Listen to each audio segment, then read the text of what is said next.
Olá, muito boa noite a você. Começa agora o Sinapse desta quarta-feira, dia 30 de agosto de 2023. César Calejão, boa noite para você. Boa noite, Robs. Boa noite para nossa audiência. Vamos que vamos. Vamos que hoje a gente vai conversar com a vereadora Georgia Prates, vereadora lá de Curitiba, e a gente vai tratar sobre muitos temas, né? A Georgia Prates, que ocupou a vaga, né, do Renato Freitas, que foi nosso primeiro convidado aqui do Sinapse ICL, ela dando sequência a esse trabalho lá no sul do Brasil.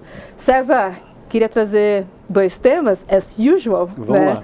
Primeiro falar sobre a PEC da anistia, que tem me incomodado há muito tempo, né? E hoje os debates seguiram, né, lá em Brasília. E, assim, me dói muito falar sobre a PEC da anistia, porque, na verdade, o que a gente está falando, né? Da manutenção de políticos brancos no poder, porque a ideia é anistiar, né? Todas as cotas que foram pensadas, né? Então, a gente está falando de manter gênero e manter raças no poder e também anistiar também aquelas que não prestaram contas devidamente. Isso me assusta muito, porque foi difícil conseguir, né, ter cota para mulher, cotas para as pessoas pretas, e agora não, gente, não precisamos mais disso e tudo bem. E aí eu só vejo o quê, né? A manutenção do que existe hoje. Não é possível, né? Cadê a diversidade? Né? Cadê a pluralidade? Né? Cadê a riqueza de debate? Porque se todo mundo pensa igual, é aquela coisa, né? A gente não avança. E esse é um tema especialmente sensível, Robs, porque eu bato muito isso no Esfarrapados, que é esse meu último livro. Eu já conversei a respeito disso várias vezes contigo. A República Federativa no Brasil, ela não surge do nada. Ela surge com base num legado histórico e cultural do que foi o Brasil colônia, o Brasil império, e de um modelo escravista que, consequentemente, organizava os arranjos sociais dessas duas instâncias do nosso passado. Então, se você não advoga, se você não luta para que exista um processo ativo de mudança, isso não vai mudar gratuitamente, entende? A gente vai daqui a 200, 300, 400 anos estar olhando por um contexto muito parecido com o que a gente ainda tem hoje. Então, medidas dessa natureza, não por acaso, veja que loucura, as pessoas que se dizem conservadoras, elas combatem esse tipo de coisa. Por quê? Porque elas querem conservar o mundo como elas conhecem. Elas querem, de muitas maneiras, manter o seu status e as suas posições hegemônicas de poder com base na dominação política, econômica e, em última instância, social. O que acontece aí é que essas cotas existem por um motivo.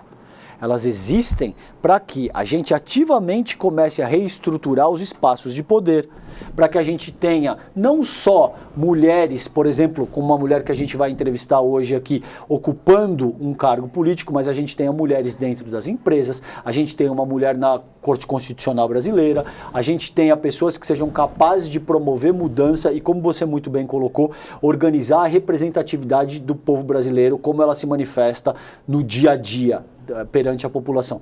Então é muito triste que através de uma medida esses partidos simplesmente possam ignorar o que está proposto aí por lei, no sentido de, então tudo bem, agora já resolvemos, agora a gente já não precisa mais desse verniz de pluralidade, vamos passar uma borracha em cima disso tudo e fica por isso mesmo. Você tem razão, é extremamente preocupante e triste que isso seja organizado dessa maneira. Sabe o que me dói? Só o PSOL é contra. Isso também me dói Ótimo muito. ponto. Tem que ser dito. Tem que ser dito. Precisa ser falado Onde estão também. as lideranças petistas que não se manifestam nesse sentido, né? E olha só, no STF, hoje foi dia de pauta, né, do marco temporal, e o placar está em 2-2, né? André Mendonça e Cássio, né, votaram a favor, e nós temos Alexandre de Moraes e Edson Fachin contra. Então a gente está falando de 2 retrocessos no mesmo dia. É muita porrada. Muita. E a gente sabe, ao que tudo indica, o prognóstico do voto do Zanin não é muito animador. Ainda não sei, pode ser que nessa ocasião ele surpreenda e vote alinhado com os povos indígenas.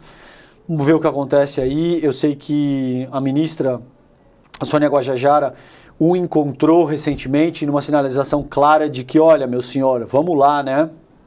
Vamos ver o que acontece aí. Suponho eu que Rosa Weber votará alinhado aos povos indígenas, então não tem nada decidido ainda, mas a gente sabe que pode sair mais uma decepção aí, principalmente atrelada ao Zanin, que foi uma indicação do Lula. O Lula é a liderança política mais densa que a gente tem no campo progressista, e de repente você tem um ministro indicado por ele fazendo todo tipo de votação a favor do campo conservador e reacionário, né? O que é incrível é isso, Hobbes, que o Zanin, durante as 5 primeiras votações, ele conseguiu fazer o Cássio e o Mendonça ficarem ao centro dele, entende? Ele conseguiu... Viraram fichinha perto do Zanin, César. Vamos falar a verdade aqui, vai. Ele conseguiu se posicionar mais à direita do que os bolsonaristas no STF. Então, vamos ver, mas vamos ficar de olho nessa questão do marco temporal. É um absurdo que se proponha que os nossos povos originários, que estão aí há milhares de anos, sejam reconhecidos com base onde eles estavam em 1988. Isso é um disparate, não faz o menor sentido. Vamos ver como é que a Corte Constitucional vai se posicionar nessa ocasião. A ver. Vamos chamar a nossa convidada? Bora, vamos lá. Muito boa noite, Georgia Prates, seja muito bem-vinda ao Sinapse. Ela é a primeira vereadora preta e lésbica de Curitiba. Seja bem-vinda, o Sinapse é o seu lugar. É isso aí. Olá, gente, boa noite. Bom, estou muito feliz de estar aqui com vocês hoje, Roberta, César. Enfim, muito contente mesmo e esperando ansiosa aí pela nossa conversa. Agradeço muito, viu, pelo convite. Cara, eu quero logo saber de cara como é que é ser uma vereadora preta e lésbica na Câmara de Vereadores de Curitiba, meu. Me conta. Já vem com a pergunta bombástica logo. Já vem logo. Olha, estou para dizer, viu, que eu também estou tentando ainda entender e descobrir isso aqui. Mas é assustador, assim. Eu estava ouvindo vocês falarem agora sobre a questão, né, da PEC, enfim. E tem muitas contradições, né? A gente vai entendendo no caminhar como a gente vai se sentindo, vai se colocando nesse espaço. Eu realmente achava que entrando ali, já, né, de acordo com o histórico da Câmara de Curitiba, eu fosse ser o corpo mais renegado possível, assim, né, dentro do contexto ali.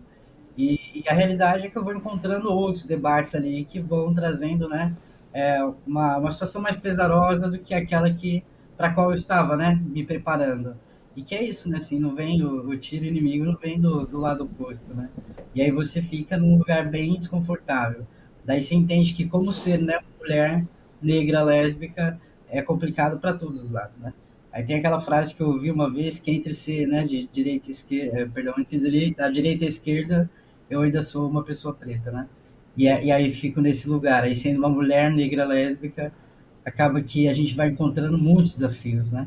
E infelizmente esses desafios aqui para mim eles estão mais postos ali do lado daqueles que estão sentados do meu lado, né? Então aí você vai entendendo que a gente está é um espaço político, a política ela tem todo um lado que você também vai conhecendo que ele é de encenação, né? Que as pessoas encenam, né, quem são e que, na verdade, assim, tudo vai de acordo com aquilo que elas esperam para ter de voto, né? E aproximando agora a eleição também, você vai entendendo que o seu corpo está totalmente em perigo, né? Não só o seu, né? Daqueles que você representa, é um corpo que está marginalizado e que, dependendo dessas pessoas que estão observando e tratando a política, né? Vivendo a política como se fosse um jogo, né, de cartas marcadas, aí você entende, caramba, como isso é difícil, né? Porque aí você vai ver que, por um voto, né, assim, você acaba sendo o inimigo daquele por quem você também disputa o voto, né? Porque as suas pautas, né, por ser mulher, negra, lésbica, favelada, são pautas que as pessoas usam, né, para se eleger, né? E aí fica complicado, porque acontece um jogo de apagamento, né, um jogo de invisibilização que vem mesmo do fogo amigo, né? Porque do outro lado, aquelas pessoas, se elas vêm bater em mim, né, como conservadores, enfim, elas acabam ganhando voto por um lado, e, né, pontuações, vamos dizer assim, no jogo, por um lado, e do meu lado ali, seria isso meio que, se eu perder essa pauta, quem leva é essa mulher preta, né? E aí você fica num lugar, assim, que a briga é sorrateira, né? Porque você também entra nesse espaço de, tipo, como que eu vou rebater a isso, como é que eu vou debater sobre isso, sem ser estigmatizada, né? Da mulher negra, enfim, tantos estigmas aí que podem surgir disso, né? Ainda mais porque vem daquele lugar das pessoas que estão tratando disso como quem também defende as pautas, como quem também são antirracistas, são, né, anti tudo, né? Mas que, na verdade, estão tratando da mesma forma, do lado oposto da situação, que é não se importando realmente com as suas pautas, com as suas demandas. E eu falo suas, assim, porque eu estou falando desse lugar mesmo, né? De negra, favelada, enfim, né? De lésbica. E aí você vê como nossos corpos estão realmente, assim, correndo muitos riscos, né? Georgia, obrigado, querida, pela tua participação, por aceitar o nosso convite. A gente estava conversando aqui um pouco nos bastidores, eu disse para vocês que eu tenho um amigo, o Wagner Miqueias, que é um intelectual que eu respeito muito, que tem uma obra muito interessante acerca da escravidão e do capitalismo. Ele faz uma análise da escravidão sobre o prisma do capitalismo. E eu também citei o Fred Hampton, o líder Pantera Negra, no qual ele diz que a ideia não é reproduzir uma espécie de capitalismo preto. Esse é o termo que o Hampton usa, e eu disse para vocês o quanto isso também é complicado, porque em alguma medida a gente vive um modelo capitalista, então exigir que pessoas pretas não ascendam dentro da sociedade do capital, a meu ver, também é bastante cruel e difícil. E eu converso, existem pensadores, por exemplo, que me dizem que a luta antirracista tem que necessariamente ser anticapitalista. Você concorda com isso? Como é que você sente essa questão? Eu acho que o capitalismo realmente é a maior doença que a gente tem na sociedade, né? Assim, enfim, o capitalismo é uma doença, mas é a maneira como a gente se estruturou. Eu não acho que as pessoas pretas têm que estar apartadas disso, né? De não vivenciar, de não viver o capitalismo, porque isso é impossível. Uhum. A gente vive nessa estrutura do capitalismo, embora eu não seja, né, favorável a ela. Mas a gente tem que entender que, assim, a gente não está... eu acho que o povo preto, ele tem uma outra concepção sobre mundo, sobre vida, assim como os povos originários também. Assim, e às vezes aquilo que é muito importante dentro do capitalismo para a população não negra não é tão importante assim para a população negra, né? Então, assim, às vezes ascender significaria muito mais você manter o seu contato com a natureza, com a vida, com os animais, do que propriamente estar dentro de um espaço de poder e, enfim, de ter o dinheiro ali como base da tua vida, como aquilo que você deve seguir eternamente, né? Então, assim, existem outras bases em que a população negra está apoiada, que é sobre ancestralidade, que é outra riqueza, né? E isso não impede que a pessoa esteja dentro desse sistema capitalista, mas sim que ela possa, dentro dele, ainda manter todos os seus valores e, na verdade, ter, né, tudo isso respeitado. Então, eu acho que não é estar contra ou estar dentro ou ter que estar fora para ser, né? Na verdade, eu acho que tem que ter um equilíbrio entre as coisas, e esse equilíbrio que é o que nos falta, porque ainda nos falta entender o que é a realidade das etnias, né? Eu acho que separar, entender, respeitar as etnias é o que a gente não consegue fazer. Então, eu acho que dentro desse espaço é onde o capitalismo ele é mais cruel, é onde o capitalismo ele tem muitas nuances de perigo, né? E aí eu acho que aponta que a gente não tem como viver fora do capitalismo. Mas a gente precisa sim entender que para algumas populações, né, a riqueza ela tem outro significado. Com certeza. Eu estou muito com você nessa, porque, César, eu acho que a mudança se dá a partir de que todos os espaços são ocupados por todos, né? Eu não consigo ver um avanço quando há segregação, né? Ah, eu sou branco para cá, amarelo para lá, verde para lá, rosa para lá. Não somos bolhas e não somos ilhas, né? Enquanto formos tratados e vistos como bolhas, nada muda. Cada um vive no seu mundinho, né? Enfim, essa questão da ascensão dentro do capitalismo é importante, né? Quantas pessoas pretas ocupam cargos de liderança? Não é isso que a gente quer? É isso. Não faz parte do capitalismo? Não tem como dissociar, na minha opinião. Deixa eu polemizar por um passo seguinte, então, com vocês, tá? E sem dar nome, porque a ideia não é absolutamente expor ninguém, é discutir a questão com vocês aqui no nível sociológico. Se você tem um determinado artista que ascende com base em pautas progressistas, e esse artista, ele é preto ou ele é indígena, vocês sentem que é razoável que essa pessoa, por exemplo, aceite fazer propaganda? É uma pergunta legítima, tá? Eu não estou querendo insinuar nada com a minha pergunta. Que essa pessoa aceite, por exemplo, fazer propaganda para banco, que a gente sabe que são instituições bastante agressivas no sentido de reforçar o modelo capitalista de usurpação que vem sendo perpetuado por 200, 300, 400 anos. Como é que vocês sentem essa questão? Isso é válido ou existe um certo limite considerando o nível de envolvimento nesse sentido? Vou deixar a nossa convidada. Vai lá, ladies first, depois eu, vai. É muito profundo isso que o César traz, assim, né, César? Não sei se vocês sabem, mas eu também faço direção de cena, né, na publicidade, né? Até tive aí a possibilidade de ter premiação e eu acho que essa discussão, ela permeou muito, assim, nesse meu trabalho. Eu trabalho ainda hoje com uma produtora que é a Lady Bird de São Paulo, né, qual eu gosto muito. Tenho com Zé Brites e a Gabi. Brites. Devem estar assistindo a gente aí também. E ali, então, assim, a discussão, ela é muito... gira muito em torno disso, né? Assim, do que a gente realmente está para a sociedade, o que a sociedade está para nós, né? Enquanto corpos no mundo, assim. E a publicidade, ela é isso, assim, a gente não tem como a Aline falou, não é uma questão de a gente estar fora, né? Assim, é como a gente se insere nesses esquemas que estão postos, né? E a mudança de paradigma e de informações, ela precisa existir, né? Assim, mesma coisa acontece no meio audiovisual, como um todo, né? Os nossos corpos sempre estiveram apartados, ou sempre estiveram sendo colocados de maneira pejorativa para todos os lados. Então, assim, as pessoas acabam não sentindo que elas são parte, justamente porque elas não são. A narrativa é outra, né? Dos corpos que são postos ali. E aí, por exemplo, um filme que eu tive o prazer de dirigir, que é da Centauro, né? Que é da Aida dos Santos, que é a história de uma mulher negra atleta de 64, né? E a marca era Centauro. Então, a discussão ela foi muito importante ali dentro desse trabalho, porque não seria a marca, né? Assim, a marca estava falando sobre a história de uma mulher negra, né? Que lutou sozinha para conseguir trazer para o Brasil o 4º lugar em 64, que era a época também de ditadura, né? E como que essa marca poderia fazer...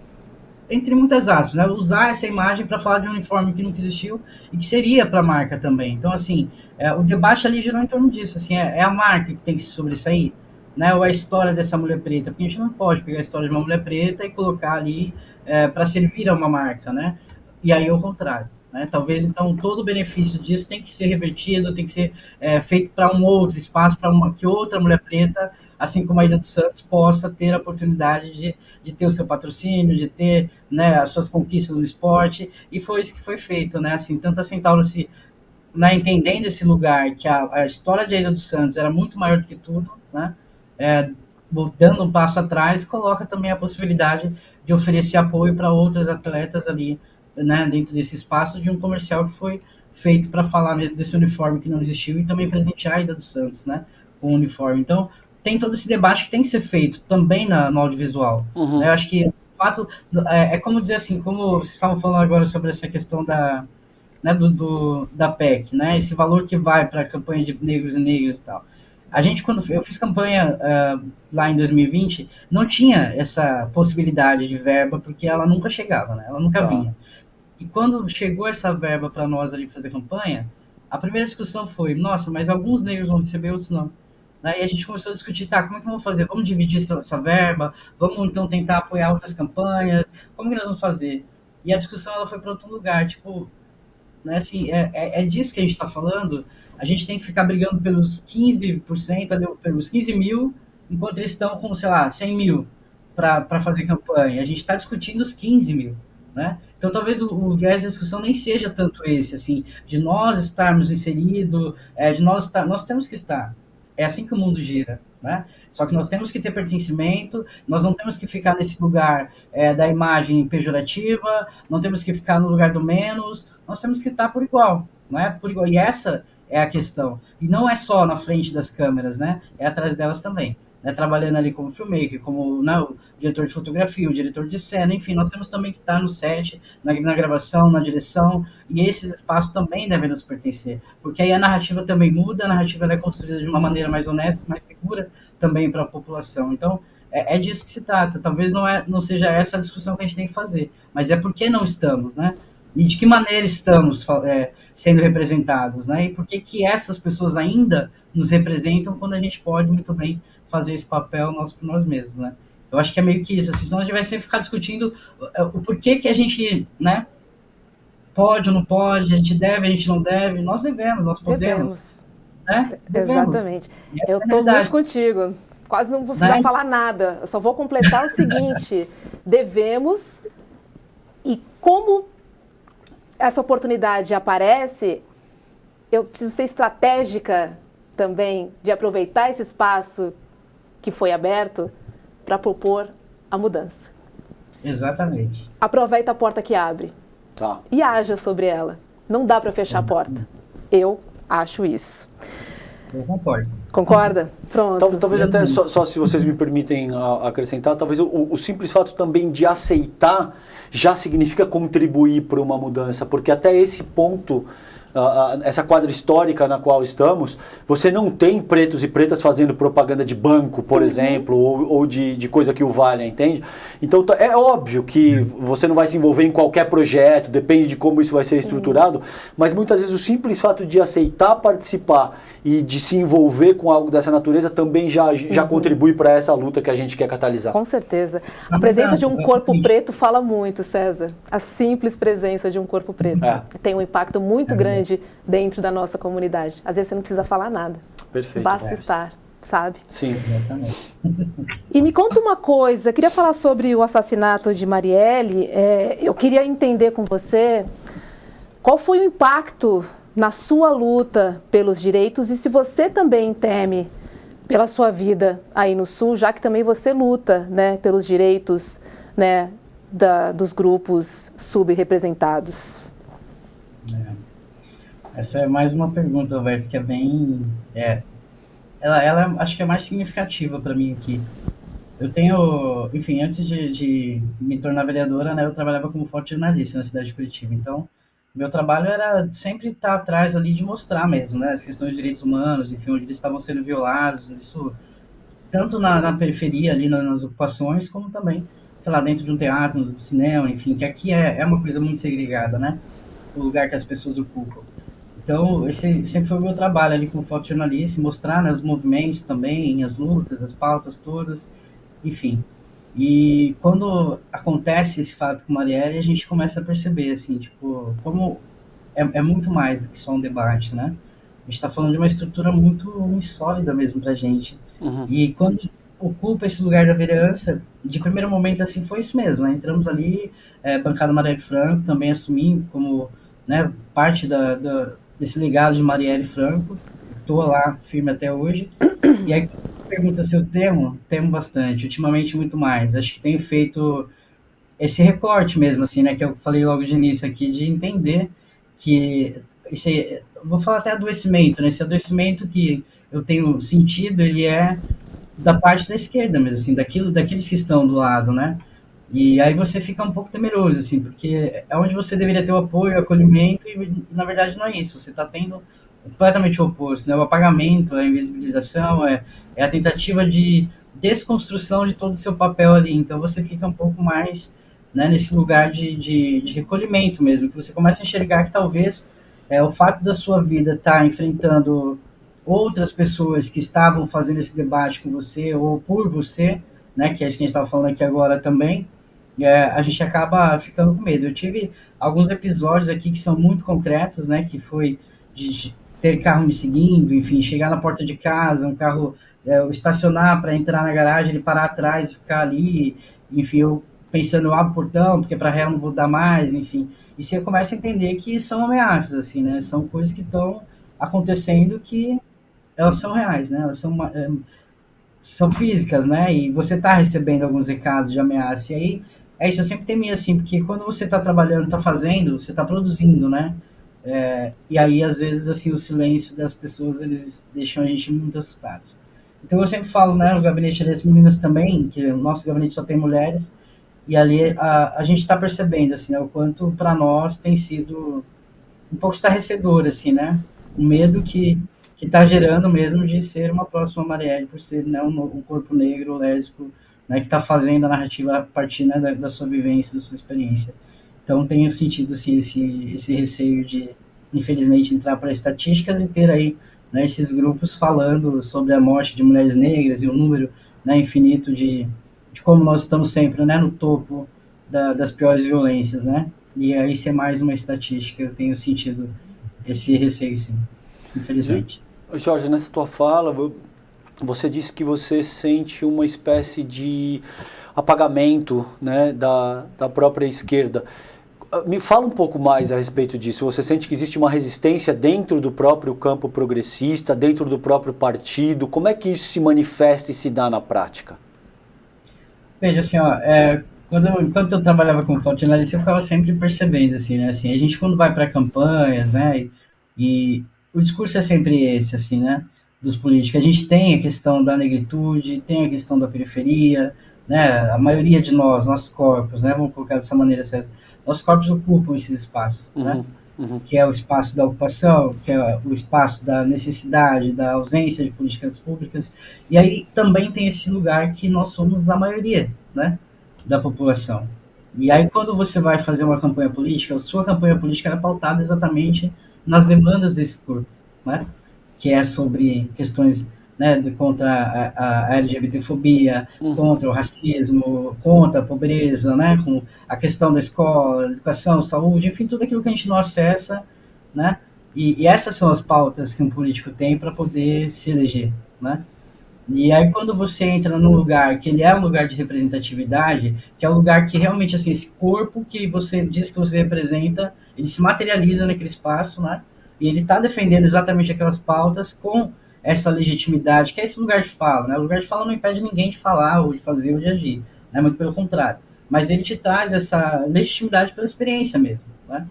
E aí eu acho que é o que eu sinto nessa dificuldade mesmo das pessoas entenderem. Então, tem esse apagamento que ele vem, que ele surge com muita força, né? É você tá, por exemplo, num ato de mulheres lésbicas e simplesmente você não poder ser anunciada, mesmo sendo vereadora, estando ali como uma mulher negra lésbica, mas porque então existem outros... Isso aconteceu, Jorge, ou é um exemplo que você está formulando? Isso aconteceu de fato? Não, aconteceu de fato. São coisas que estão acontecendo, né? Então você acaba sendo desvalorizado, não apagada mesmo, né? Assim, é uma invisibilização que acontece proposital para que você não tenha, porque você tem a legitimidade daquilo, né? E se você está dentro de uma reunião que ela fala sobre o seu corpo, né, esse apagamento ele é muito sério, ele é muito significativo. Deixa eu insistir nisso contigo, desculpa, eu sei que pode ser até um pouco desconfortável, mas eu quero trazer isso para o âmbito prático e você me diz se você quer trabalhar esse tema aqui ou não. Conta pra gente, por exemplo, o que aconteceu nessa ocasião, porque se você tem um evento que é organizado para mulheres pretas, lésbicas, e você, enquanto vereadora, mulher preta, lésbica, não pode ser anunciada, isso caracteriza uma contradição irreconciliável, isso não faz o menor sentido. Então, se você puder contar um pouquinho para que a gente coloque isso em perspectiva no âmbito prático. Tá. A realidade foi essa mesmo, assim, houve uma caminhada, na verdade, uma caminhada lésbica e, enfim, era um evento, né, em que mulheres lésbicas estavam ocupando a rua de Curitiba para falar sobre, né, porque dia 29 ontem foi o dia da visibilidade lésbica, né. E aí, na medida que você vai para o ato também, né, enfim, você chega lá, algumas pessoas já tinham sido anunciadas que estavam no ato, né, alguns outros políticos, que também não eram muitos que estavam, mas já tinham sido anunciados, e daí então, né, a minha assessora foi lá e falou, né, a vereadora Jorge também chegou, tá aqui no ato. Não era um lugar realmente de você pedir fala, né, mas assim, anuncia que ela está também presente, apoiando o ato, está aqui, né, tem um corpo preto lésbico aqui no ato. E aí, enfim, isso aí foi dito, não, nós só estamos dando espaço para apoiadores. Mas cada vez, seu nome não foi anunciado? Não foi. Entendi. Não foi, assim, houve até muita resistência, assim, porque as meninas tentaram muito, assim, fazer com que fosse, mas, né, se aí você fica num lugar, tipo, agora eu faço o quê, né? Vou lá, reclamo, falo, mas, enfim, você, a mulher negra lésbica, que aí vem, né, todos os estigmas, né? A raivosa, né, a bravona, porque ainda também não tem um corpo feminilizado, né? E aí você entra em outros estigmas ali, e acho que também tem essa jogada, sabe? Essa sapiência de entender que se você for para o contra-ataque, você vai ser estigmatizada, porque aí no final você tem o quê do outro lado? Um monte de mulheres brancas, lésbicas, que são, né, assim, e ricas também, né, que estão no outro lado da pauta. Então, assim, é bem complicado, sim, né, e você saber que ainda dentro disso tudo são por interesses também políticos, né, mas o que elas não entendem é que para mim não é uma questão de interesse político, é a questão realmente da representatividade, de saber que é a primeira vez que se tem um corpo negro, lésbico, ocupando um espaço, né, de política pública, enfim, debatendo questões de políticas públicas, e que se você invisibiliza esse corpo, amanhã você vai estar sentada falando sobre Marielle, né? Se você faz o apagamento desse corpo, amanhã você está o quê? Falando sobre Luana, né? Luana, que todo mundo sabe, morreu ali porque foi, a polícia parou, enfim, e foi, né, pedir para ser revistada por uma policial feminina. E é disso que se trata, né? Assim, essa incoerência que você acaba falando, poxa, é isso, você quer ainda que esses corpos existam, né? Na vulnerabilidade, você quer ainda esses corpos apagados e silenciados eternamente, para que você sente numa mesa de debate político e você possa falar sobre nós. Né? Então, assim, ser interpretado por outros é a mesma coisa dessa narrativa que a gente estava falando sobre na publicidade, em todos os espaços. Né? Quando a gente ocupa, a gente acaba sendo invisibilizado. Então, assim, essa violência, ela existe sim. Né? E aí, claro, né, você vai temer pela sua vida, você vai temer por tudo. Né? Se você, dentro de um sistema, está vendo que o apagamento está existindo, né, essa união, né, para que exista esse apagamento está acontecendo, você fica num lugar extremamente vulnerável mesmo. Nem no seu próprio espaço você pode ocupar e pegar o microfone. É um contrassenso. Exato. Né? E, Georgia, queria voltar a falar um pouquinho sobre a gente se reconhecer enquanto mulheres pretas, porque para a gente não é automático se reconhecer como uma mulher preta quando a gente nasce, né? A gente vai entendendo quando algumas situações vão acontecendo na sua vida, né? Por exemplo, eu aqui, né? Sempre morei em São Paulo, sempre estudei em colégio bacana, fiz faculdade com pessoas brancas.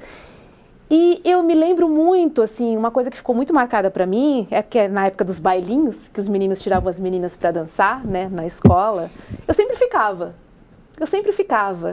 E pra mim era uma questão tipo, não sou gatinha, né? Tipo, não rolou essa dança e tal. Com o tempo você vai percebendo, né? Que não foi pelo seu sorriso, né? Foi pela cor da sua pele, de fato, que ninguém te tirou pra dançar. E aí quando vinha um carinha te tirar pra dançar, nossa, que legal, que bacana. Esse carinha é diferente. Tô falando de criança, né? De criança. Tudo isso pra dizer que a nossa conscientização enquanto mulheres pretas, ela se dá através dos acontecimentos. E aí quando você tem essa conscientização, te vem um monte de responsabilidade. Eu não quero que a minha filha passe o que eu passei, né? Então eu preciso fazer alguma coisa, eu preciso lutar. E aí eu queria trazer uma frase sua que diz o seguinte, olha, me reconhecer lésbica não foi um BO tão grande. Ser preta foi mais difícil. E aí eu vou dividir com você. É algo que começa a gritar dentro da gente, né, Georgia? Pra gente tomar uma atitude e fazer alguma coisa. Não só pela nossa comunidade, mas por esse mundo, pelas outras pessoas.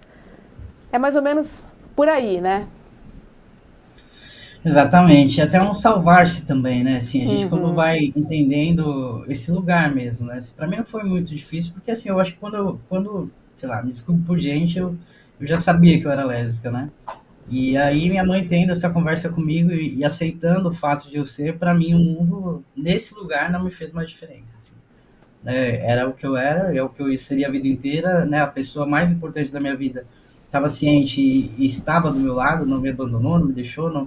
enfim, mesmo também tendo, né, as limitações de compreensão, minha mãe ficou do meu lado, então para mim isso já fez um grande diferencial. Então o mundo ele viria, né, conforme a gente até conversou, de uma forma violenta para mim, mas, né, assim, com o tempo eu fui entendendo que também, como você falou aí, né, da questão de não ser a escolhida, ou de ter dificuldades mesmo, eu tive muitas dificuldades, principalmente no curso que eu fiz de magistério, que era onde eu não podia, né, conversar com ninguém, porque era um curso que tinha, né, majoritariamente mulheres na escola, e por muitos anos ali vivendo, eu não podia conversar com ninguém, não podia ter amizades, enfim, não podia ter contato com as meninas ali. E isso foi bem angustiante, né? Assim, até entender que quando descobriram que eu era uma mulher lésbica, já me associaram a várias outras coisas, né? Várias outras questões, que era, então é traficante, tem AIDS, enfim, né? Usa drogas. Então esses estigmas caíram todos sobre o meu corpo, principalmente, né? Por ser um corpo preto. E isso também só fui entender depois, que era por eu ser uma mulher negra, que eu tinha todos esses estigmas também. E aí então me fizeram passar por muita coisa, né? Que era ficar sem diálogo com ninguém. Eu tinha as professoras que me levavam para uma salinha de reunião toda sexta-feira e me faziam perguntas super absurdas, né? que era do tipo, por que o Clayton só dorme? Enfim, eu até sabia, porque como eu não podia falar, eu ficava ouvindo tudo que acontecia, né? Enfim, eu sabia que ele não gostava de estar ali, era um curso de magistério, ele não queria fazer magistério, e ficava dormindo toda vez que ele chegava. Né? Tinha outra menina que só chorava, por que, que a fulana só dorme? Ou, perdão, só chora? Sabia também que ela estava tendo uma situação com o namorado, enfim, sabia todas as respostas, mas enfim, não se tratava da minha vida, né? Então, toda sexta-feira era aquele questionamento, eram 5 professoras, eu sentada no meio ali da sala, né? E elas me fazendo as mesmas perguntas toda semana, sabe? Tipo, era extremamente violento aquilo, né? Por que que isso? Por que que aquilo? Por que que fulano? Por que que ciclano? E para mim, assim, eu cheguei à conclusão de que depois, né? Assim, teve uma professora que entrou na história em que ela estava substituindo uma professora ali, e aí ela chegou e me contou, assim, né? Ela falou, olha, você sabe o que falam de você na sala dos professores? Eu jamais imaginaria, né? Jamais. E aí foi que eu soube, né? Que vários professores, né, já tinham alertado ela para ter cuidado comigo. Eu nem falava na sala de aula, eu nem circulava naquele espaço. E aí disse que era para ter cuidado comigo porque, enfim, que eu era uma mulher lésbica, né, e que usava droga, e possivelmente AIDS, enfim, tudo isso. E aí ela me falou, você tem que fazer alguma coisa com isso não pode ficar assim. Assim, você não pode ser essa pessoa aqui dentro, né, e deixar que elas façam isso com você. Mas aí houve um episódio ali que foi modificando meu pensamento também, porque eu realmente me tranquei nisso, né, eu aceitei todas as condições. Teve até uma vez que a escola ela fazia viagens, como era um período integral, a escola, e ela fazia várias viagens, assim, né? E a gente recebia uma bolsa para isso. E ali uma vez, teve a única vez que me deixaram viajar, me colocaram num quarto de hotel ali, junto com ela, né? Todo mundo estava no hotel. E eu ficava ao longe, assim, ouvindo as meninas na piscina, todo mundo se divertindo de noite, e na porta do meu quarto tinha uma professora a cada hora ali revezando, para ver se eu ia sair de lá ou não, né? Meu Assim, então Deus. foram momentos muito, assim, severos, assim, e aí eu fui entendendo, né, o que era ser uma mulher lésbica e tudo, e só foi quando uma outra menina lésbica entrou na escola ali, que era a Marisa, e era, tipo, eu falo pra todo mundo, um espírito solto, assim, né, pra mim, naquele tempo, assim. E aí tentaram fazer com ela a mesma coisa, e só que ela era uma menina branca, né, e aí tinha um limite, assim, né, de poder entrar na vida dela, de invadir ela, assim. E aí vieram conversar comigo, me pediram até para poder fazer com que a Marisa fosse um pouco menos sapatão dentro da escola. Não dá, minha E aí eu, filha. eu admirava tanto ela livre, leve e solta andando ali. Eu queria mais ela ser ela, né? Podia fazer com que, né, jamais isso não estaria. Enfim, aí foi que eu fui entendendo um pouco mais, assim, que precisava mesmo me colocar um pouco mais, sabe? E aí só depois que um dia que uma menina me chamou, inclusive para uma sala de armários, né, que tinha na escola ali, e ela sentou do meu lado na escada, que eu tava ali, né, esperando acabar uma hora que a gente tinha de almoço. E ela sentou e ficou falando, ó, vem aqui, eu quero te mostrar um negócio. E eu pensando, meu Deus, se eu for, eu vou me lascar. E ela dizia, não, vem, eu só quero te mostrar um negócio, é bem rápido, bem rápido. E eu pensei, bom, eu vou, porque não tem ninguém no corredor, e se eu, né, se me virem com ela aqui, eu vou ter prejuízo, né, vão me expulsar da escola, como era sempre a ameaça, né. E acabei correndo com ela dentro da sala para ver o que ela queria me mostrar tanto. E ela pegou um caderno que tinha alguns grafites e eu fiquei, né, olhando aqueles grafites, me perguntando por que eu tô vendo isso, né? Enfim, aquele momento não acabava, eu tava tão angustiada. E aí eu comecei a ouvir os toque-toque da professora, que eu sempre ouvia, né? Um barulhinho de sapato vindo já rapidinho. Viu que eu não tava ali, daí o toque-toque foi aumentando. E aí, no que a professora entra na sala, a menina me dá um beijo. E aí a professora enfiou a cabeça e falou, tá tudo bem aqui? Aí a menina, né, se separou assim e falou, tá, porque você quer participar? Nossa, aquele dia foi assim pra mim que eu nem sei, gente. Eu não sei o que foi. Mas sério, assim, eu não sei se foi o beijo, se foi a emoção, ou se foi aquela professora fugindo, porque ela ficou tão sem saber o que fazer que ela saiu correndo e eu só vi os toque-toque indo embora. Muito bom. Libertador. E aí foi na minha vida. Ai, que legal. Pensei, então tá, então é só a gente existir, tem que confrontar esse povo, tipo, não dá só pra você ser o que você é, sabe? Você tem que realmente agora, né, se impor e dizer é isso, enfim. Eu, depois aquela menina saiu da escola, eu nunca mais a vi, mas eu achei que eu, sei lá, acho que foi até um anjo de Deus que apareceu para poder dizer, Jorge, não, né, acorda que esse não é o caminho, eles não podem realmente fazer isso com você, né? Mas foram anos, assim, bem duros, assim, pra mim. Muito boa história. Jorge, você nasceu em São Paulo, né? E se muda para Curitiba em 2010, você já disse pra gente aqui nessa entrevista que você já trabalhou como fotojornalista. Conta um pouquinho a respeito da tua trajetória, onde você nasceu aqui em São Paulo e principalmente até chegar o momento quando você começa a se interessar por política institucional. Como é que se deu esse processo? É tudo, assim, hoje eu vejo tudo muito interligado, assim, né? Mas, assim, eu nasci em São Paulo, ali, né, na Zona Leste, mais perto ali de Itaquera, né? Entre Arthur Alvim e Itaquera. Me criei ali, enfim, e ali você vai descobrindo muita coisa, porque a favela em São Paulo, ela não é, né, como a favela do Rio de Janeiro, mas ela também tem outras particularidades que se aproximam muito de todas as outras, né? Uhum. E ali você vai entendendo. Minha mãe, ela era uma líder comunitária também, né? Ela estava sempre envolvida ali com as questões das pessoas da rua, né? Enfim, e fazendo muitas atividades, e unindo pessoas, né? E buscando melhorias. Então, minha mãe, ela sempre teve esse papel. Que aquele tempo eu não entendia, né? Assim, como criança, para mim, eu só queria jogar bola, me divertir, enfim. E achava aquelas reuniões maravilhosas, porque minha mãe enchia a casa de gente, né? E ela batizava, meu pai, minha mãe batizavam todas as crianças que apareciam. Então, todo mundo era parente, todo mundo dividia os brinquedos, dividia tudo o pouco que a gente tinha, era tudo super dividido, né? Mas minha mãe estava sempre na luta ali, né? E assim, faltava muita coisa pra gente, obviamente, né? Como toda, né, criança de periferia, mas ela também criava muitos brinquedos, criava muitas histórias, e criava muitas diversões e brincadeiras, né? Enfim, então para nós, assim, a criatividade e o coletismo sempre foi uma coisa muito importante, sabe? De você saber dividir, de você saber que você nunca vai estar bem, feliz se o outro também não tiver. Enfim, saber que se você tem, sabe, dividir é sempre a melhor opção, porque assim você brinca melhor, enfim, tudo isso minha mãe foi trazendo e colocando para nós todos, crianças ali do bairro, enfim, eram muitas crianças, né? Com muitas dificuldades, mas que a gente sempre teve tudo, assim, acho que não faltou nada, né, para nós, assim, porque a gente criava também, nossos brinquedos com jornal, enfim, papelão, com o que fosse, a gente sempre, minha mãe sempre dava um jeito de fazer alguma coisa acontecer. E isso era muito maravilhoso, né? Assim, você vai crescendo, você vai entendendo, caramba, tem dificuldades aqui, mas a gente vive numa comunidade que se cuida, né? Assim, as pessoas se olham, as pessoas elas são, né, umas para as outras, sabe? E, enfim, mesmo entendendo, né, que era um processo difícil, que às vezes era até questão de comida mesmo, né? De ter o que comer, enfim. Né? E aí você vai vendo que o lugar é outro. E aí quando, né, vai acontecendo várias coisas na minha vida, também acabei entrando numa universidade da qual eu fui expulsa, né, justamente porque comecei a namorar com uma menina branca também. Eita, tá dando trabalho, hein, Jorge? Deu trabalho, hein, Jorge? Exatamente. Acabei sendo expulsa ainda no último ano da terapia ocupacional, enfim. E aí vim embora. Minha mãe faleceu, infelizmente, aí eu vim embora pra cá. E aqui também, né, começa todo o processo de novo, né, de dificuldade, passar fome, passar necessidade, passar tudo. Mas aí é isso, assim, né, um dia eu trabalhava com telemarketing, trabalhei com telemarketing por muitos anos da minha vida, tanto em São Paulo como aqui também. E aí um dia eu quis me libertar, né, eu tinha feito um curso lá de fotografia, e aí eu pedi demissão, peguei minha rescisão, comprei minha câmera, porque sempre tinha, né, movimentos aqui, mas uma coisa que sempre me afetava era onde estavam essas pessoas, né, com as quais eu estava acostumado a viver, com as quais minha vida, né, minha alma se encontrava. Uhum. Onde estavam as pessoas de periferia aqui em Curitiba, sabe? Sempre foi uma curiosidade que eu tive muito grande. Uhum. E aí eu comecei a fazer esse trabalho, né, de ir para as periferias, de buscar, de entender, enfim, de trazer, né, para o meu contexto de vida esses lugares, né?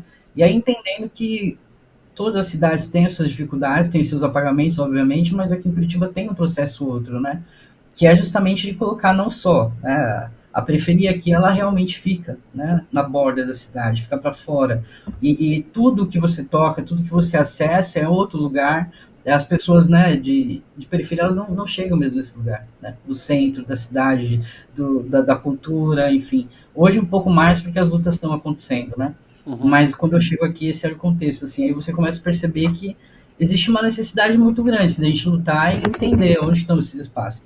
E aí começo, né, a fazer esse trabalho de ir junto com as ocupações, né, enfim, acho que principalmente durante a pandemia, todos que surgiram aqui, as ocupações, eu entrei junto, né, apanhei junto com, né, nas desocupações, enfim, e trazendo isso, né, existe pessoas pobres em Curitiba, existe favela em Curitiba, existe, né, gente com muita necessidade em Curitiba, existe ausência total de políticas públicas em muitos espaços de Curitiba, né, e aí fui fazendo essa denúncia até que só que então, assim, em momentos como uma desocupação, por exemplo, de um terreno, me chamavam para entrar quando eu entrar, porque, né, precisavam de alguém para ter a câmera, para filmar, para mostrar que realmente, assim, estar ali não era uma violência, né, era só ocupar o terreno para poder fazer a sua moradia. Então eu sempre ia junto com essas pessoas quando elas ocupavam o terreno, né, e muitas vezes o pedido de reintegração de posse saía muito rápido, né, e aí nisso, quando acontecia, eu também estava lá, né,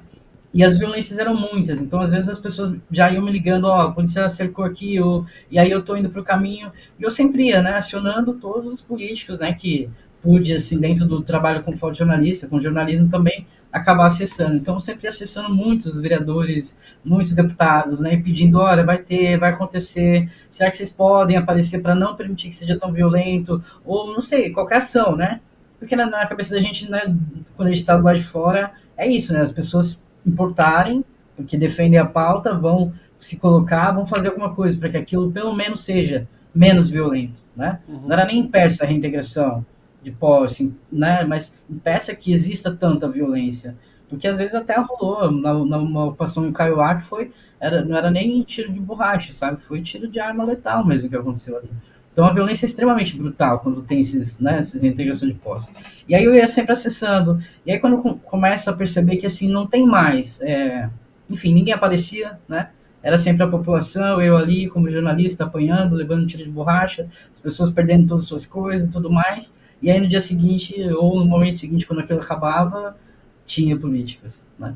Eles estavam ali tirando foto, fazendo seus vídeos, né, marcando seu território e dizendo, vou ganhar meu voto aqui amanhã, ponto. Mas se preocupar mesmo com aquelas vidas, não se preocupava. Por mais que mostrasse, né, assim, vereador X esteve lá, deputado X passou lá, mas, né, ninguém sabe que antes disso teve toda uma ação e houveram vários pedidos, né, de socorro para que aquilo não acontecesse de maneira violenta e ninguém se portou. E aí você começa a perceber que, assim, eu estava na rua, mas estava mais sofrendo em demonstrar e mostrar para todo mundo, né, a vida e as necessidades dessas populações, do que para mim mesmo tornando algo mais prazeroso como era de início, sabe? De falar, poxa, olha que legal, né, estamos aqui, estamos lutando, vivemos a periferia dessa forma, aqui nesse espaço, enfim, né, olha como as lutas, né, dessas pessoas diariamente são importantes, como a vida dessas pessoas são importantes, né? E aí acabou começando, que se tornou mais dor mesmo, assim. E aí eu entendi que talvez o meu espaço de luta não fosse mais só o das ruas, né? Tivesse que ser outro mesmo, que é ocupar esses espaços para que eu não tivesse que sair ligando para todo mundo, né? Mas que eu mesmo possa estar lá quando e se as pessoas precisarem. Né? E aí foi onde eu comecei a pensar mesmo sobre isso, né? Sobre ocupar esses espaços. Depois, numa conversa com a Mônica Benício, foi que isso formalizou mesmo dentro de mim. Né? Que eu falei, então é isso, é por esse caminho mesmo que eu tenho que ir, porque não dá para ficar só falando, né? Dando para as pessoas, né, na verdade, para os políticos, as pautas pelas quais eles devem trabalhar, pelas quais eles devem lutar. Porque não é disso que se trata, né? Assim, eles vão falar disso na campanha e depois a gente continua no mesmo lugar. Né? E, Georgia, você chegou, né, na Câmara de Vereadores através da vaga do Renato Freitas, que foi eleito deputado estadual, e aí você pegou essa vaga. Então, você está lá um pouco mais de 6 meses, vamos dizer assim. Exato. Qual era a expectativa que você tinha e o que você encontrou de fato? Mas antes disso, fala para mim, como é que está dividida a Câmara entre conservadores e progressistas? Só para a gente entender esse cenário aí. Boa.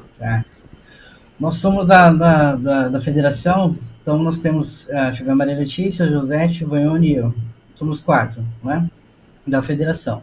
E os demais ali, nós temos uns 2 ou 3 ali que ainda tem, né, esse apoio, né, um pouco mais para o nosso lado, mas o restante é tudo base, né, assim, do governo, enfim, tudo.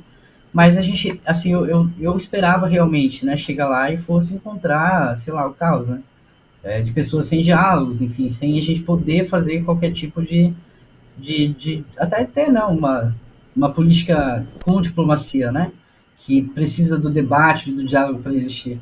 E aí eu me surpreendo um pouco, porque realmente o Renato entrou ali e passou por muitas situações, né? Sim. Até mesmo vivenciando a Câmara ali dentro de um período também de pandemia, né? Em que as pessoas ficaram, sei lá, fora de si mesmo. E algumas são ainda, né?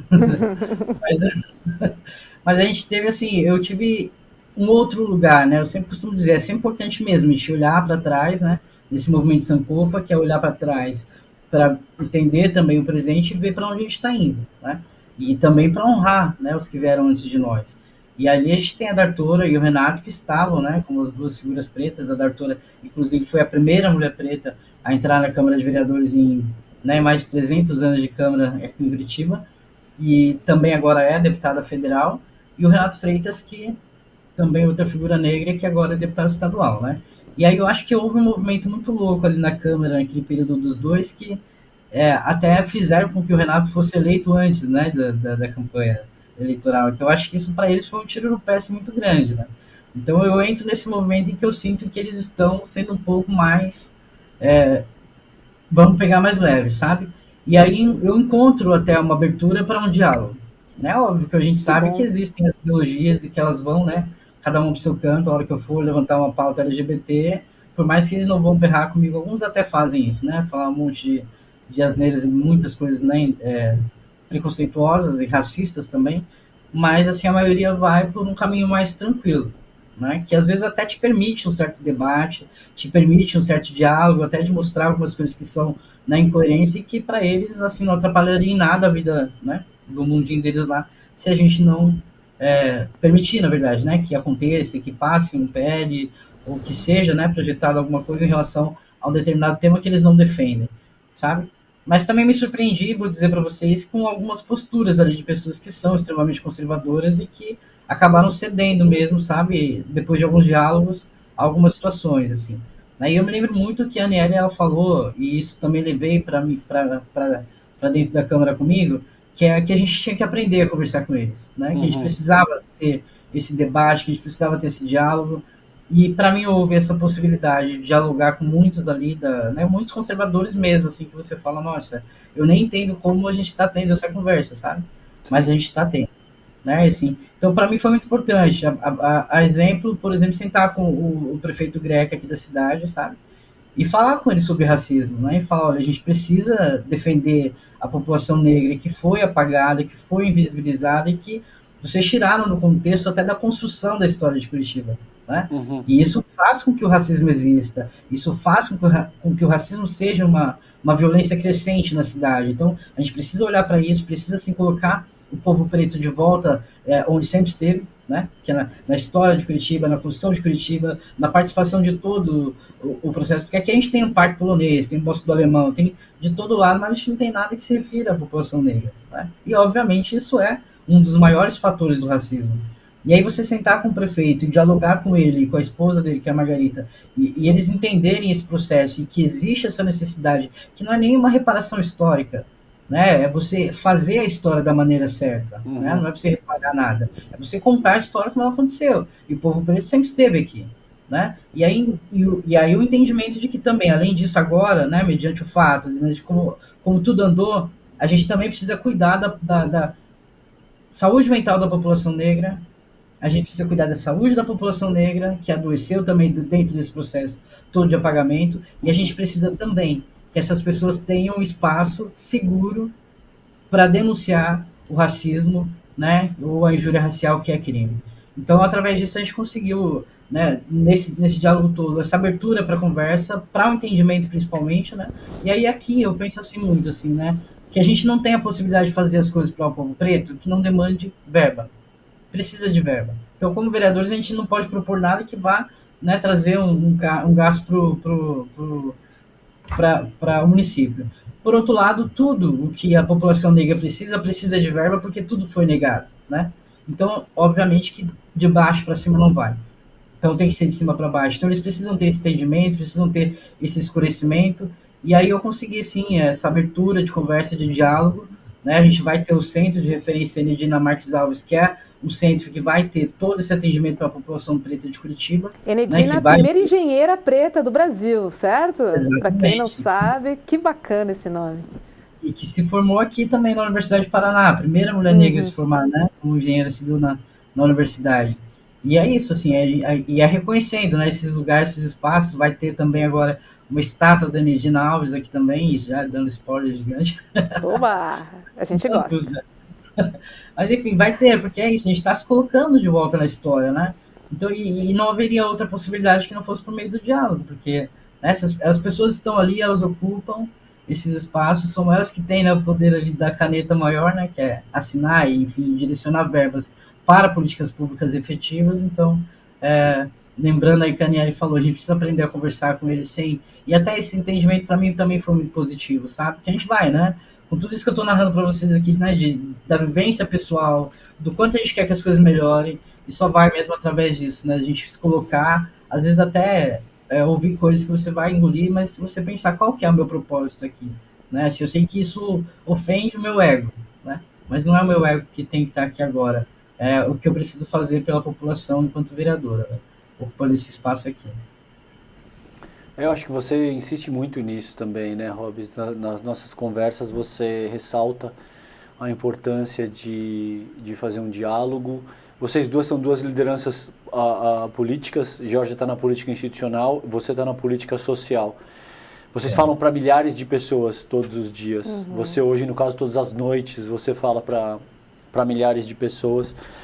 E você sempre insiste nisso, comigo inclusive, na importância do diálogo, na importância de estabelecer denominadores comuns e tal. Então acho que vai muito ao encontro disso que Jorge está falando e da importância de estabelecer esses pontos de contato, mesmo quando é extremamente difícil, mesmo doloroso, quando o nosso interlocutor eventualmente oferece uma postura que nos agride, etc. e tal. É importante que a gente mantenha essa ponte, esse diálogo, esse olhar que é capaz de estabelecer um ponto de conexão com essa pessoa, né? Não por acaso o nome do programa, aliás, é Sinapse, Sinapse, né? A gente vai aprendendo também, né, Jorge? Acho que é muito sobre isso, assim. Eu sempre conto que eu vou à feira toda quinta-feira, né? Então, quinta sim, quinta não, alguém vai me perguntar, quanto tal mamão? Né? E aí, logicamente que eu já fiquei muito brava, né? Já olhei feio, já bufei, mas enfim, a gente vai aprendendo a ter uma estratégia, porque agora é assim, você está me perguntando o preço do mamão? Acabou o assunto, entende? Então a gente vai aprendendo também todos os dias de uma maneira amorosa, porque eu acho que também tem que tocar, sabe? A gente já tem essa característica, né, de sermos chamadas de agressivas, de mulheres pretas agressivas, rancorosas. Enfim, a gente vai desmontando também através das nossas ações, que a gente vai aprendendo com o passar do tempo, né? Comigo foi muito assim também, acredito que com a Jorge também, porque a gente não nasce sabendo. Claro. Né? Então a gente vai tomando e vai aprendendo. Agora, sempre com muito amor, assim, algo que eu trago muito para mim, porque eu não consigo ver, né? Fui super Luther King agora, tudo bem, pode falar. Mas é por aí, assim. Tem dia que você dá uma de mal também, não tem jeito não, mas eu tendo a acreditar sempre na doçura porque senão uma agressividade, ela vai embora, né? Quando você consegue tocar na pessoa, ela vai lembrar disso uma vez, 2 vezes, 3 vezes, 4 vezes. Eu acredito muito nisso, Jorge. Eu também. E você sabe que, assim, até acontece, às vezes, assim, tem alguns vereadores ali que você fala, nossa, são, né, super conservadoristas, mas eu tenho visto um movimento até bonito, assim, de se dizer, sabe? Assim, de tantos diálogos e algumas trocas ali, você acaba sendo apoiada por eles, assim, sabe? Você vê que eles estão te fortalecendo no momento, assim, que você vacilou um pouco, vem o cara e te fala, tá ótimo. Sabe? Você fala, que legal, que isso. Bom, que bom. Se bem teve uma mulher também do Novo ali, que super... Enfim, ela super me dá vários apoios mesmo. Diz, olha, foi lindo, foi ótimo, né? Nossa, você tá mais empoderado, você tá mais... Falando, eu sei que nem é o debate da pessoa, entendeu? Mas, enfim, aí você vai entendendo que é esse lugar que você falou, assim, né? É o tratar com respeito, até as dúvidas, né? E medo dos outros, porque às vezes, né? É medo mesmo, né? E o medo faz com que as pessoas ataquem. Óbvio, tem alguns ali que provocam, que xingam, e aí eu vou nesse lugar, sabe? Se eu responder, eu dou o like que ele quer. Né? Não vai ter de mim essa resposta, né? A menos que seja assim, né? Mas senão não vai ter essa minha resposta, porque eu não preciso lidar com a minha vida com ódio, com raiva, nem quero que eles me transformem naquilo, né, que eles querem que eu seja. E tem uma frase de Nietzsche que eu gosto muito, que ela fala isso mesmo, né? Quando você olha para o abismo também olha de volta para você. Então você tem que tomar muito cuidado para não se tornar aquilo que eles querem que você seja, porque eles são, né? E aí quando você se retira e se coloca nesse espaço que você falou, Roberto, do amor, você realmente está protegido de muitas coisas, né? Você sabe que a sua atitude, né, o seu fazer política, ele não vai estar pautado em nada além disso, né? Do amor e da sinceridade, que vai ser a justiça, né?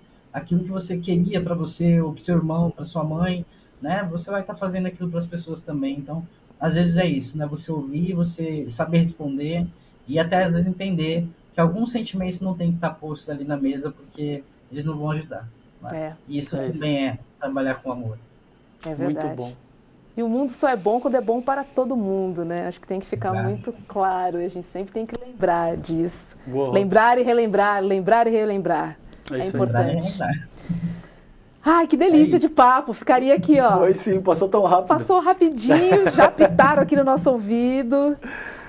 Obrigada, fico muito feliz. Eu tenho muito contato com ela porque a gente faz parte do mesmo movimento, Mulheres Negras Decidem, que é um movimento de articuladoras políticas de todo o Brasil. Que legal. Então, nosso grupo, assim, além de mulheres empoderadas e gente muito, muito, muito, muito inspiradora, é um aquilombamento de mulheres do Brasil todo que a gente tem a maior felicidade, né, em compartilhar pensamentos, ideias, enfim, juntas somos mais fortes. Muito juntos bom, somos mais fortes, temos muita sorte. Viva o MND! Querida, viva o MND. Beijo, seguimos na luta. Obrigado, aí Jorge. Em Curitiba, aqui em São Paulo, no Paraná, na Bahia, no Pernambuco, em Belém e no Rio Grande do Sul. É nóis. Valeu, querida. Um beijo, Jorge. Obrigada. Uma honra e prazer estar com vocês aí. Valeu. Obrigado, querida. Boa noite. É isso, né? Muito legal. Estabelecemos a sinapse hoje aqui. Sempre. De novo, né? Muito bom. Muito que legal. Vamos lembrar a programação do ICL, que começa às 7 da manhã, com esta fera aqui, olha, apontei e ele apareceu. Leandro Demore, das 7 às 8, e o seu Desperta, te acordando, aqui no ICL. Logo depois tem ICL Notícias, primeira edição, com Vivian Mesquita, Edu Moreira e também o William Deluca, das 8 às 10h30 da manhã.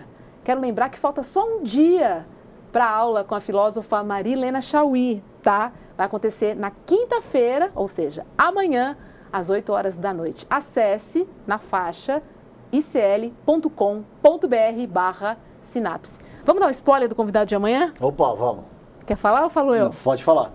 André Roncalha está chegando na área amanhã para fazer essa sinapse com a gente.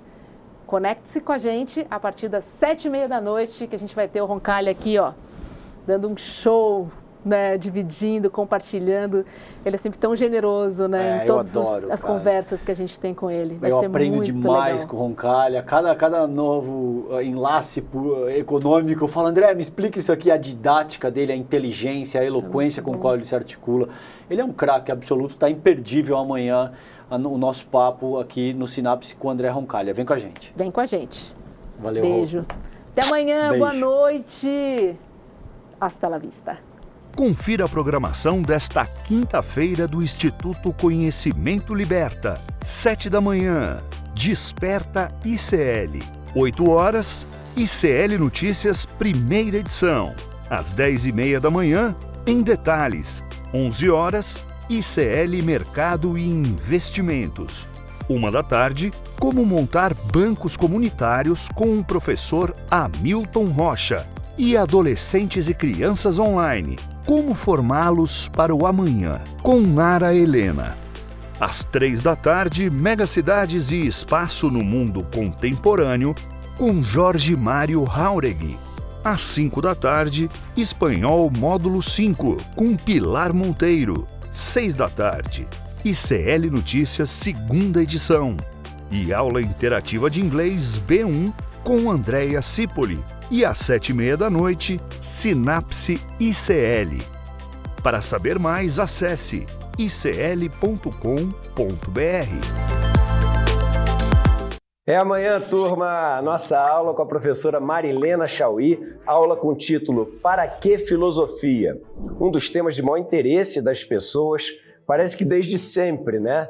e que a gente vai ter a chance de aprender com ela, que é uma das maiores intelectuais, uma das maiores professoras, não só do Brasil, mas do mundo. Para você se inscrever, é só clicar no link aqui em cima ou aqui embaixo. Se já está inscrito, fica atento no seu e-mail, naquelas caixas spam, lixo eletrônico, outros. Às vezes os e-mails com a comunicação da aula chegam lá e as pessoas perdem. O importante é amanhã, dia 31 de agosto, às 8 horas da noite, a gente está junto para poder assistir essa aula, tá bom? Marque seus amigos e amigas aqui nos comentários, manda um e-mail chamando eles para participar. Ninguém pode perder essa. Um abraço e até amanhã.